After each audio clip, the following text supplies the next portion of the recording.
Hello friends, welcome to आव्या classes. प्यारे बच्चों, आव्या क्लासेस में आपका बहुत बहुत बहुत स्वागत है। और आज जो हम लोग वीडियो देखने वाले हैं वो है लास्ट चैप्टर है, लास्ट टॉपिक है in fact, application of Gauss law. जो आपने गॉस लॉ पढ़ा है NCERT class 12 chapter 1 electric field and charge का ये लास्ट वीडियो होगा। सो हम लोग एप्लीकेशन ऑफ गॉस लॉ में बेसिकली तीन केसेस देखेंगे। पहला हम लोग देखेंगे ड्यू टू इनफाइनाइट, ठीक है, line charge, infinite line charge के कारण देखेंगे। दूसरा हम लोग देखेंगे आपको प्लेनर शीट के कारण, प्लेन शीट, लेकिन ये भी इनफाइनाइट ही होगा, ठीक है। और तीसरा हम लोग देखेंगे स्फेरिकल सेल, स्फेरिकल शेल के कारण। सॉलिड स्फीयर और ये सब का केस आपके एनसीईआरटी में से नहीं दिया गया है, प्रॉब्लम में है। और हालांकि इसका जो वीडियो होगा जिसमें सॉलिड स्फीयर और डिफरेंट केसेस को डील किया गया है, उसका लिंक डिस्क्रिप्शन बॉक्स में दिया गया है, आप जाइए वहां से, आपको इंटरेस्ट है तो देखिए। तो एप्लीकेशन ऑफ गॉस लॉ में बोल रहा है the electric field due to general charge distribution as we have seen is given by the equation 1.27। हम लोगों ने देखा है कि यदि हमको किसी एक जनरल पॉइंट पी पर इलेक्ट्रिक फील्ड निकालना हो और कंटिन्यूअस चार्ज के लिए, तो इस बॉडी से पॉइंट पी पर अलग अलग डिस्टेंस है, तो हम लोग एक स्मॉल चार्ज लेते हैं और इसका यदि चार्ज डेंसिटी रो है तो इसमें चार्ज कितना होता है, रो इंटू डेल्टा वी होता है। और यहाँ से डिस्टेंस हम लोग देखते हैं आर होता है, तो क्या लिखते हैं 1/4 pi epsilon naught rho delta V by are square, ठीक है, आर कैप। और इसका हम लोग क्या किए थे, समेशन किए थे ऑल सच डेल्टा वी। पिछले सेक्शन में हम लोगों ने किया था, जहां डेल्टा वी जब जीरो की तरफ टेंस करता है तो ये समेशन किस में चेंज हो जाता है, इंटीग्रेशन में चेंज हो जाता है। ये सब हम लोग डिस्कस कर चुके हैं। In practice, except for some special cases, the summation or integration involved in this question cannot be carried out to give electric field at every point in the space। अब आप सोचोगे कि मेरे पास समेशन या integration का हथियार आ गया है तो हम किसी भी पॉइंट के लिए निकाल लेंगे, नहीं, आपको उसमें निकालना आपके लिए टफ हो जाएगा। क्यों? बिकॉज उसको सॉल्व करना मुश्किल है। कुछ स्पेशल केस में ही आप निकाल सकते हो आसानी से। हाउएवर यदि सिमेट्रिकल चार्ज का केस रहे, सिमेट्री जहां पर आता है ना, वहां पर गॉस लॉ लगाना बहुत आसान हो जाता है। So for symmetric charge configuration, it is possible to obtain electric field in simple way by using Gauss law। अब ये एक सिमेट्री का पहला एक एग्जांपल है, आपको है infinitely long straight wire, uniform charged wire.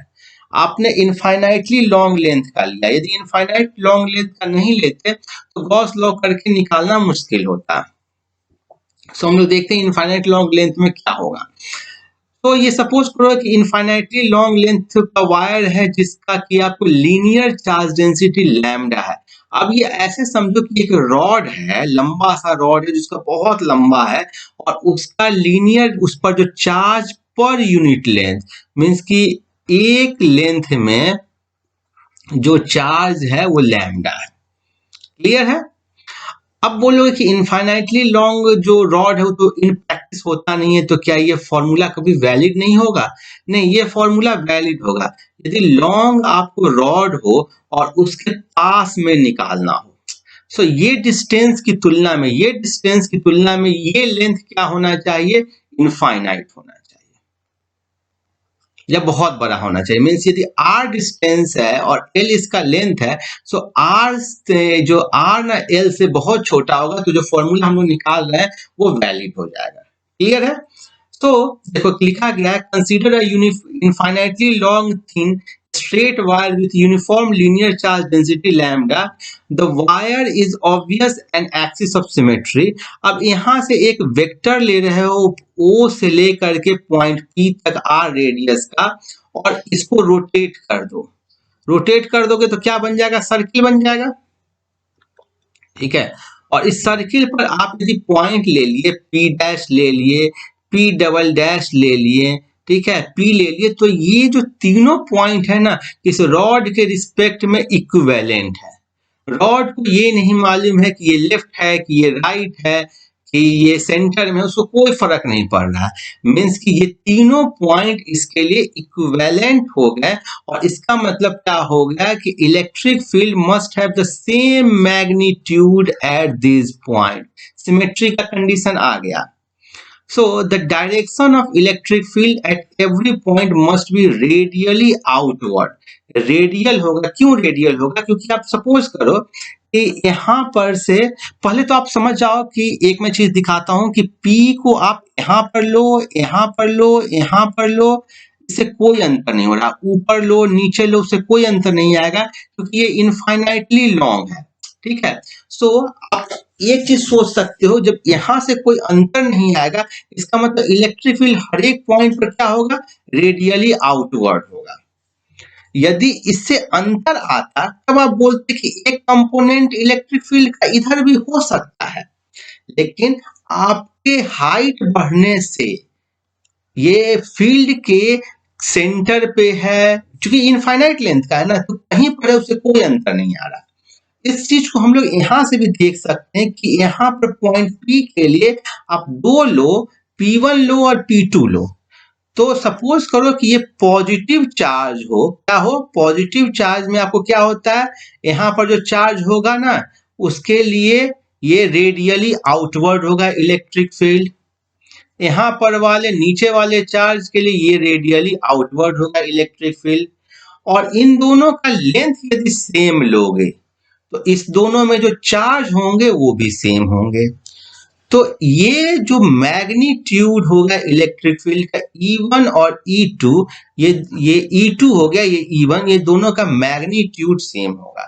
Magnitude same होगा, ये एंगल सेम है, इसका मतलब इसका इस डायरेक्शन में जो कंपोनेंट होगा वो ऐड होगा और इस डायरेक्शन का कंपोनेंट क्या करेगा? कैंसिल आउट कर देगा। इसका मतलब जो नेट इलेक्ट्रिक फील्ड होगा वो बाहर की तरफ ही होगा। क्लियर है?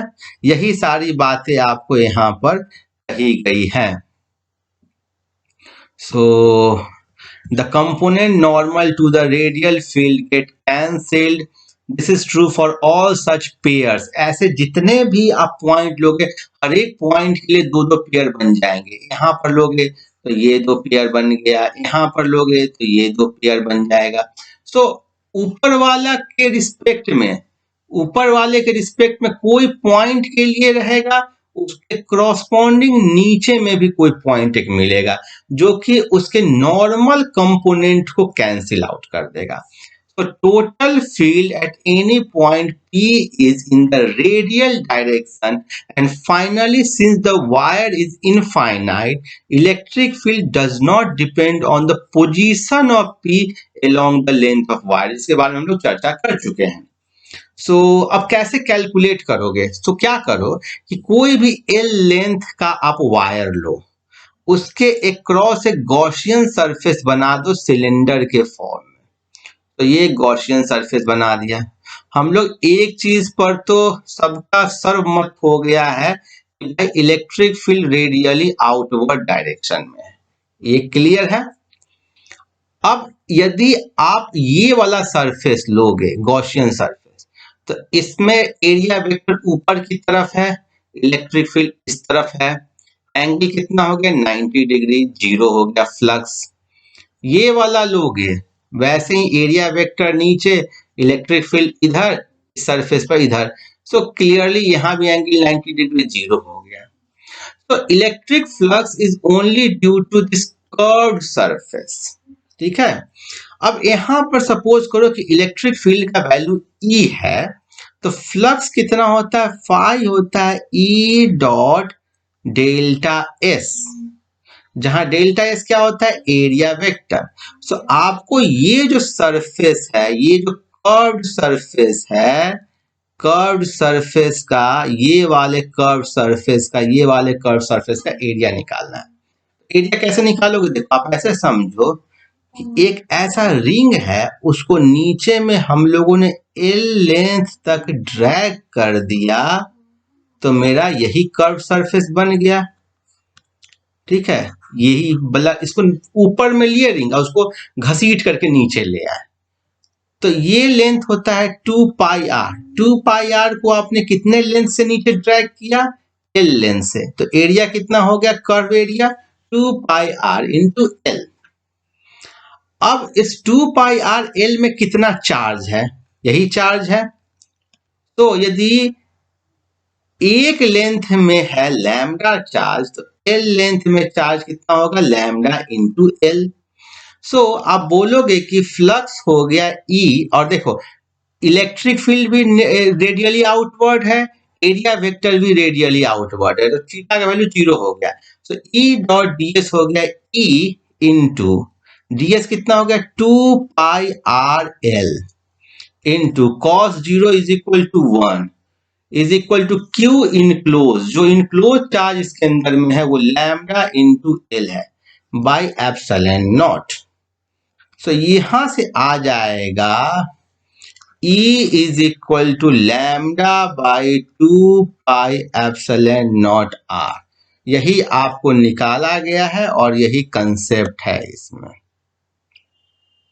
देखो E into 2 pi R L हो गया फ्लक्स, और ये हो गया lambda L by epsilon naught, so E हो गया lambda by 2 pi epsilon naught are.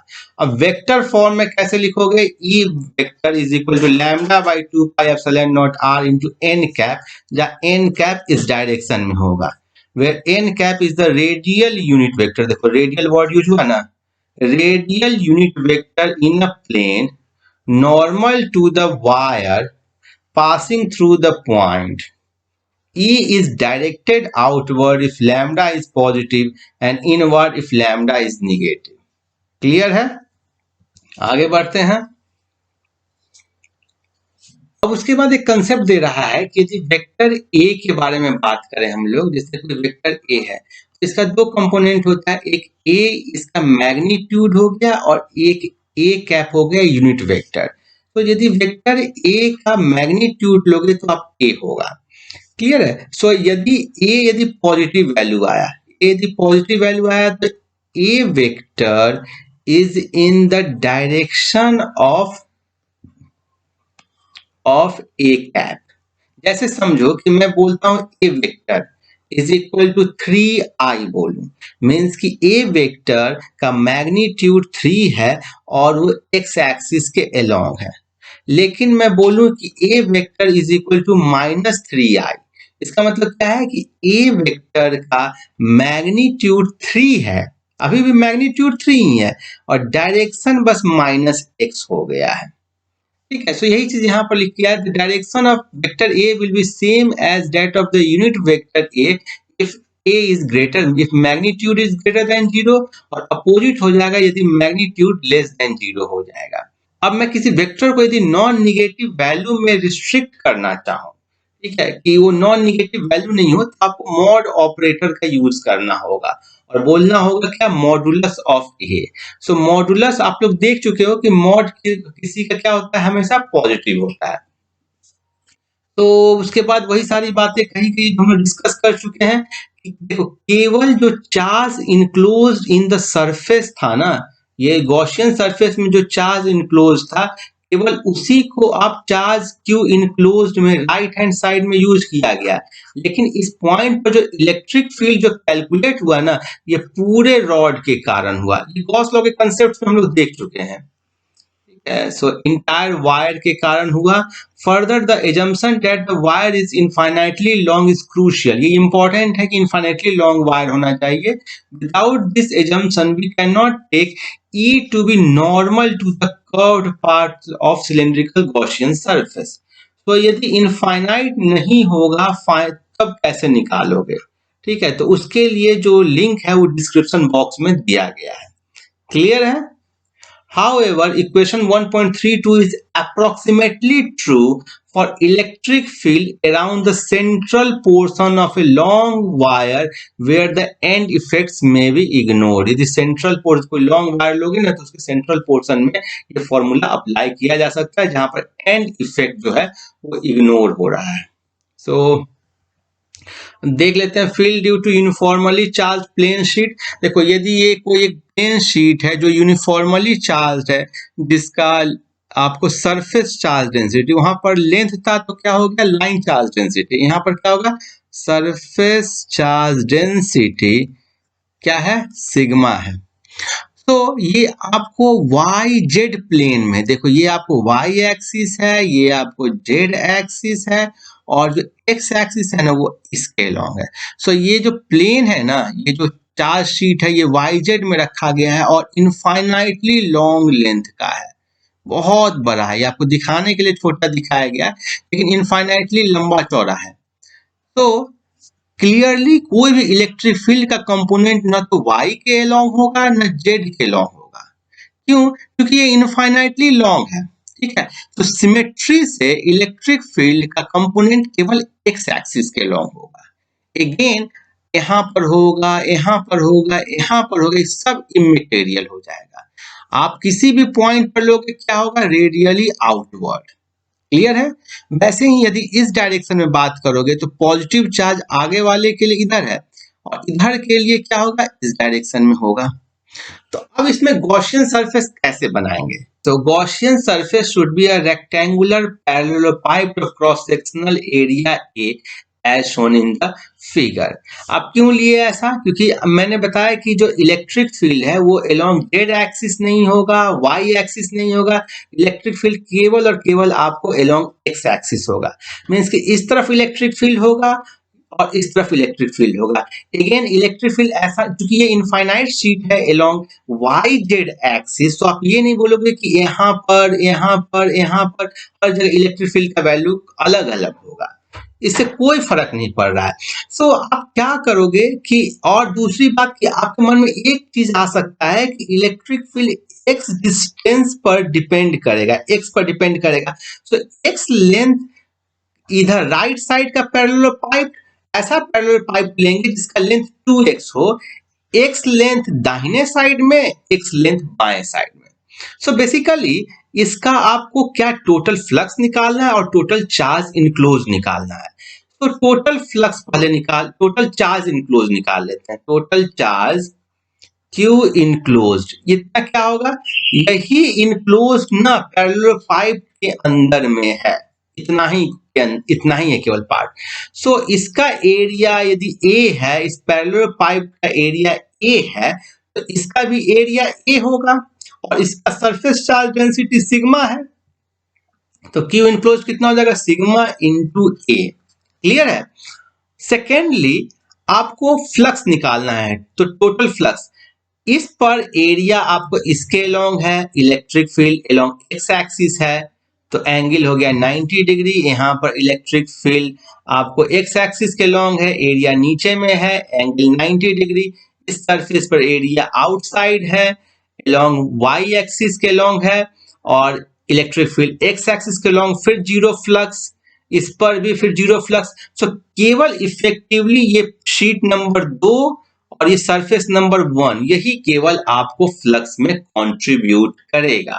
तो आप लिखोगे टोटल फ्लक्स, इलेक्ट्रिक फ्लक्स, आपको यहां पर एरिया वेक्टर इस तरफ है, ठीक है, एन कैप बोल सकते हो आप इसको। तो टोटल फ्लक्स हो गया E इंटू ए। देखो एक्स डिस्टेंस इधर ले लो, एक्स डिस्टेंस इधर लिए हैं, तो यहां पर इलेक्ट्रिक फील्ड का मैग्नीट्यूड E और यहां पर E दोनों सेम होगा।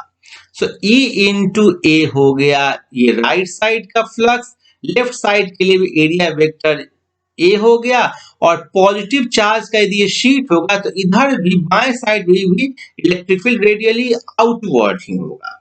सो प्लस E इंटू ए, क्योंकि दोनों केस में थीटा आपको 0 डिग्री आ रहा है। So clearly 2EA, so total flux हो गया 2EA, और इसको कर दोगे Q enclosed by epsilon naught, और यहां से इलेक्ट्रिक फील्ड आ गया सिग्मा बाय 2 एप्सिलॉन नॉट। इसमें बहुत इंपॉर्टेंट कंसेप्ट हो गया, इंडिपेंडेंट ऑफ एक्स। एक्स से इंडिपेंडेंट है, कहीं भी ले लो, बगल में एकदम ले लो, एकदम पास लाकर ले लो और दूर जाकर ले लो, कोई अंतर नहीं, सिग्मा बाय 2 एप्सिलॉन नॉट आएगा। लेफ्ट साइड लो, राइट साइड लो, आगे लो, पीछे लो, कोई फर्क नहीं पड़ रहा है। सो बस पॉजिटिव चार्ज के लिए रेडियली आउटवर्ड होगा, निगेटिव चार्ज के लिए रेडियली इनवर्ड होगा। सो यही सारी बातें यहाँ पर लिखी गई है, ठीक है। वेक्टरली ये आपको E is equal to sigma by 2 epsilon naught n cap होगा, हम लोगों ने देख रखा है, ठीक है, कि यहाँ पर लोगे तो इस तरफ, यहाँ पर लोगे इस तरफ, यहाँ पर लोगे इस तरफ, यहाँ पर लोगे इस तरफ, यहाँ पर लोगे इस तरफ, यहाँ पर लोगे इस तरफ। पॉजिटिव के लिए, निगेटिव के लिए बात करोगे तो निगेटिव के लिए लोगे तो यहाँ पर लोगे इस तरफ, ये सब बाहर था, ये अंदर की तरफ रेडियली इनवर्ड, इधर ऐसे। कभी कभी आपसे पूछ देता है यदि दो शीट रहता, एक पॉजिटिव यहाँ रहता, एक दूसरा पॉजिटिव ये रहता, तो यहाँ पर क्या होगा इलेक्ट्रिक फील्ड, इसके कारण इधर, इसके कारण इधर, कैंसिल आउट कर दिया, क्योंकि दोनों के कारण सिग्मा बाई 2 एप्सिलॉन नॉट होगा। एक पॉजिटिव होता, एक निगेटिव होता, तो क्या होता है, पॉजिटिव के कारण इधर, निगेटिव के कारण भी इधर, तो इसी तरफ ये दोनों ऐड हो गया, sigma by 2 epsilon not plus sigma by 2 epsilon not, that is sigma by epsilon not. तो ये सब भी बहुत आसान है।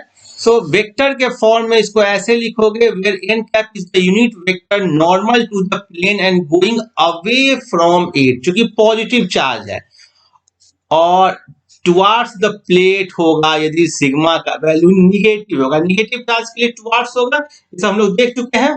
Note that the above application of Gauss law has brought out an additional fact: E is independent of X. For a finite large planar sheet, this formula we derived has approximately true in the middle region of planar sheet. यदि finite है लेकिन बहुत बड़ा है ना, तो इसका जो middle region है, यहाँ पर ये formula आपको true हो जाएगा, away from the ends, end effect नहीं होगा। अब हम लोग देख लेते हैं due to uniformly charge thin plane shell, ये भी बहुत ही ज्यादा आसान है।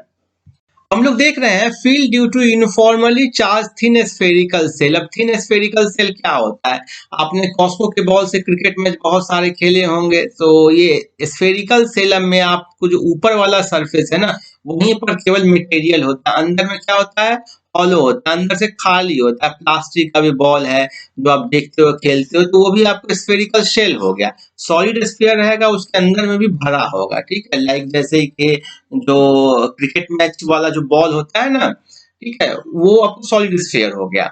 सो यदि सपोज करो कि सिग्मा किसी स्फेरिकल सेल का यूनिफॉर्म सरफेस चार्ज डेंसिटी है, क्योंकि आपको चार्ज ऊपर में ही है इसलिए आप सरफेस चार्ज डेंसिटी लोगे, यदि पूरे में भरा होता तब आप वॉल्यूम चार्ज डेंसिटी लेते हैं। तो सरफेस चार्ज डेंसिटी यदि सिग्मा हो गया एक थिन स्फेरिकल सेल का जिसका रेडियस r है, यहाँ पर दिखाया गया रेडियस r है, तो आपको कैलकुलेट करना है इसके इनसाइड पॉइंट पे, आउटसाइड पॉइंट पे, और ये स्फेरिकल सिमेट्री होगा। स्फीयर अपने आप में एक सिमेट्रिकल बॉडी है, ठीक है, सिमेट्रिकल है। सो ये जो इलेक्ट्रिक फील्ड होगा डिपेंड ओनली ऑन आर होगा, जहां आर क्या है, radial distance from centre of the shell to the point. तो यदि सपोज करो कि हमको इस पॉइंट पे लेना है, या इस फिगर में देखते हैं इस पॉइंट पी पे लेना है, इसके सेंटर से आर डिस्टेंस जो होगा ये आर, इसी पर केवल इलेक्ट्रिक फील्ड डिपेंड करेगा। मींस इलेक्ट्रिक फील्ड एक आर का फंक्शन होगा। क्लियर है? अब हम लोग देखते हैं कि outside the shell, so outside the shell के लिए गॉसियन सरफेस ऐसा बनाओगे जो इस स्फीयर को पूरा, शेल को पूरा क्या कर ले, कवर कर ले। सो हमने आर स्मॉल आर रेडियस का एक गॉसियन सरफेस बना दिया, और ये चूंकि स्फेरिकल सिमेट्री है तो हर एक पॉइंट पर इलेक्ट्रिक फील्ड का वैल्यू क्या होगा, सेम होगा।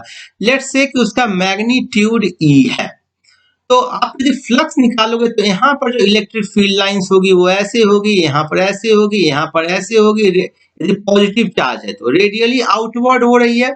सो आप बोल सकते हो कि जो फ्लक्स होगा फाई वो होगा E in dot delta S, और एरिया वेक्टर भी रेडियली आउटवर्ड है, सो इनके बीच का एंगल हो गया आपको 0 डिग्री, और E डेल्टा S cos 0, ठीक है, ये 1 हो गया cos 0। डेल्टा S क्या हुआ, इस पूरे ये जो गॉसियन सरफेस बनाए हो ना, इसका एरिया, इसका सरफेस एरिया क्या हो जाएगा, 4 पाई स्मॉल r का होल स्क्वायर। ध्यान दो ये कैपिटल R अंदर वाले का रेडियस है, स्मॉल r बाहर वाले का रेडियस है। तो हो जाएगा E इंटू 4πr², और चार्ज इनक्लोज कितना हो जाएगा, सिग्मा इंटू ये एरिया जो इस स्फेरिकल शेल का एरिया है, ये हो गया 4πR²। इसी को आप सॉल्व कर दोगे तो इलेक्ट्रिक फील्ड आ जाएगा E is equal to R² into sigma by small r²। देखो यही सारी बातें यहाँ पर लिखी गई होगी।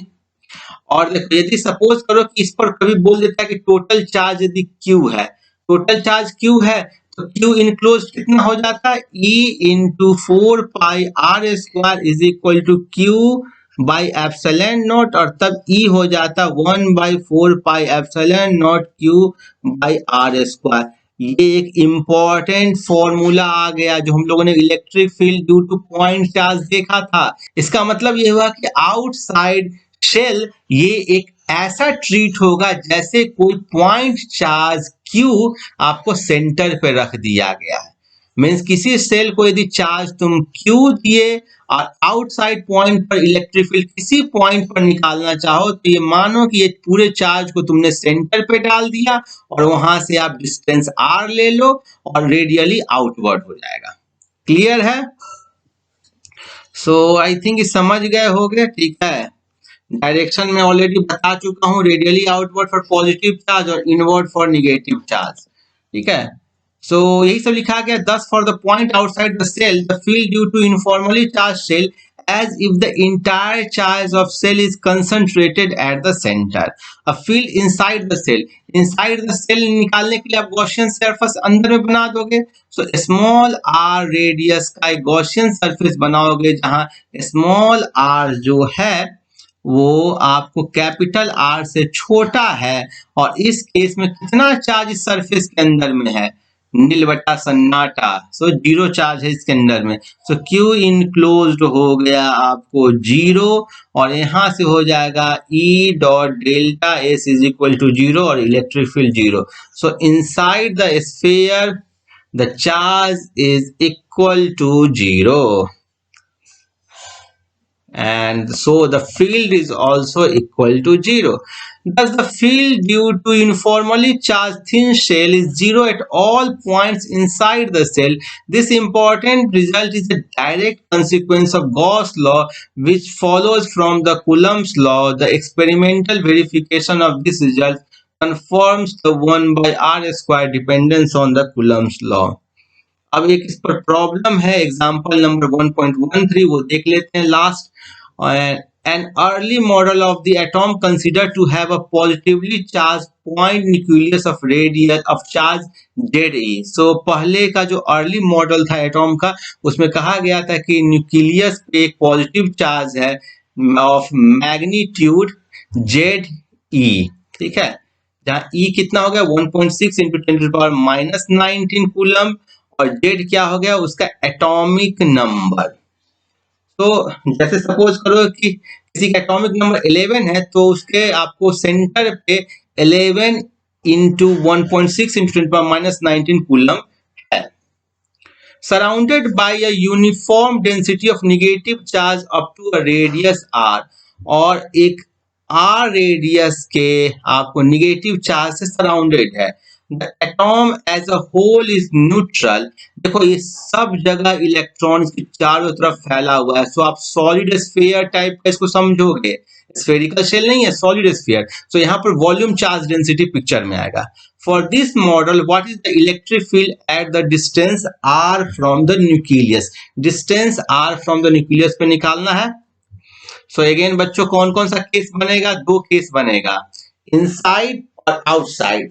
सो आप कैसे निकालोगे, पहले आपको इसका वॉल्यूम चार्ज डेंसिटी निकालना होगा।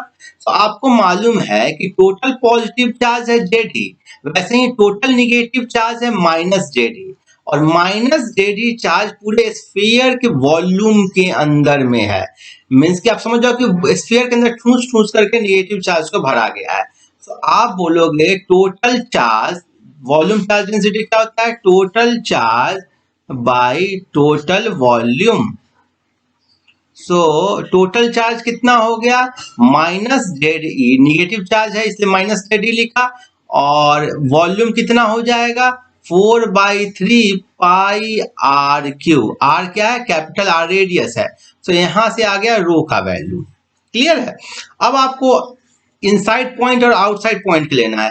तो आउटसाइड पॉइंट के लिए स्मॉल आर रेडियस पर एक गॉसियन सरफेस लोगे, स्फेरिकल सिमेट्री लगेगी, इलेक्ट्रिक फील्ड रेडियली आउटवर्ड होगा, एरिया वेक्टर उसी के अलोंग होगा। तो आपको क्या हो जाएगा? E into 4 pi small R square is equal to Q enclose total charge हो जाएगा। तो total charge minus Z E plus Z E क्या हो गया? टोटल चार्ज क्या हो गया? 0 हो गया। ठीक है, डिवाइडेड बाय एप्सिलॉन नॉट। देखो टोटल चार्ज तो आपको 0 हो रहा है।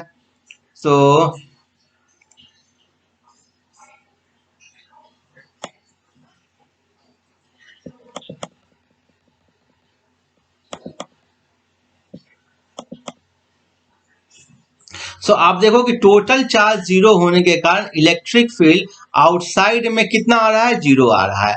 तो देख रहे हो, ये बहुत बेसिक चीज गॉस लॉ से आपने निकाल लिया। तो आपने निकाल लिया कि आउटसाइड के लिए जो इलेक्ट्रिक फील्ड का वैल्यू आया वो that is 0 by epsilon naught और E इज इक्वल टू 0।